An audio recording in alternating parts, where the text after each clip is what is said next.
बंग आवाज sponsored by ओकिनी। Bihar और बंगाल, इन दो राज्यों ने पिछले 48 घंटों में पूरे देश का सियासी पारा बढ़ा दिया है।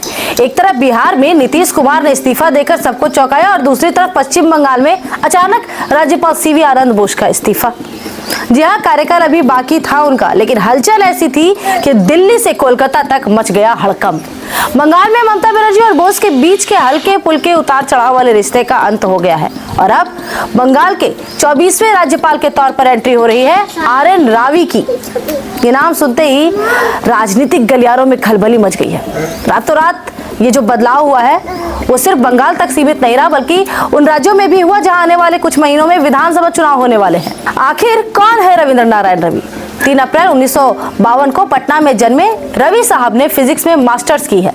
पत्रकारिता का भी अनुभव है उन्हें और 1976 में आईपीएस बनकर देश की सेवा में जुट गए।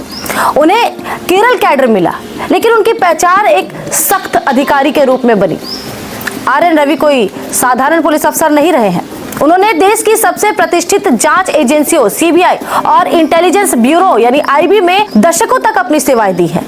आईबी में रहते हुए उन्हें जम्मू कश्मीर, पूर्वोत्तर के विद्रोही गुटों और नक्सल प्रभावित क्षेत्रों का सबसे बड़ा विशेषज्ञ माना जाता था।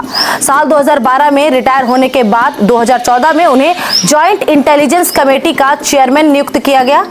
उनकी काबिलियत का अंदाजा इसी बात से लगाया जा सकता है कि वे देश के डिप्टी एनएसए के पद तक पहुंचे हैं। अजीत डोभाल जी के बाद राष्ट्रीय सुरक्षा में जो दूसरा सबसे महत्वपूर्ण पद आता है यानी deputy national security adviser, R N. Ravi उस पद तक की जिम्मेदारी संभाल चुके हैं। उनके राजनीतिक सफर में भी भरपूर एक्शन देखने को मिला।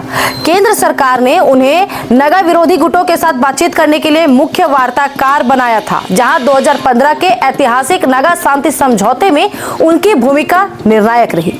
और इसी शानदार ट्रैक रिकॉर्ड को देखते हुए साल 2019 में उन्हें नागालैंड का राज्यपाल घोषित कर दिया गया। लेकिन असली चर्चा शुरू हुई 2021 में, जब वे तमिलनाडु पहुंचे। तमिलनाडु के राज्यपाल बनते ही मुख्यमंत्री एम.के. स्टालिन और डीएमके सरकार के साथ उनका सीधा टकराव शुरू हो गया और उन पर आरोप लगे कि वे सरकार द्वारा पारित बिलों को अपने मेज पर ही रोक देते थे। और विवाद इतना गहरा गया कि विधानसभा में उनके खिलाफ प्रस्ताव पारित हुआ। सीएम ने तो उन्हें तानाशाह तक कह डाला। और अब वही कड़क मिजाज वाला व्यक्तित्व बंगाल आ रहा है, जिसने ममता बनर्जी की चिंताएं बढ़ा दी हैं। तृणमूल का एक गुट तो अभी से बंगाल में राष्ट्रपति शासन की आहट महसूस करने लगा है। क्या वाकई बंगाल किसी बड़े राजनीतिक भूचाल की ओर बढ़ रहा है? हाल ही में सीवी आनंद बोस ने बंगाल का वोटर बनने के लिए खुशी जाहिर की थी, लेकिन अचानक अमित शाह के करीबी माने जाने वाले आर.एन. रवि को यहाँ भेजना किसी बड़े संकेत से कम नहीं है। क्या केंद्र चाहती है कि बंगाल में एक ऐसा राज्यपाल रहे जो ममता बनर्जी की नाक में दम करके रखे, जैसे जगदीप धनखड़ ने कर रखा था? शुरुआत में सीवी आनंद बोस के रिश्ते भी टकराव भरे थे, बाद में ममता बनर्जी के साथ उनका रवैया सॉफ्ट हो गया।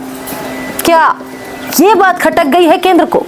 वैसे राष्ट्रपति शासन लगने की बात पर अभी भी संशय है। बहुत ही कम चांसेस है कि बंगाल में राष्ट्रपति शासन लगे, ऐसा दावा है कुछ राजनीतिक विशेषज्ञों का।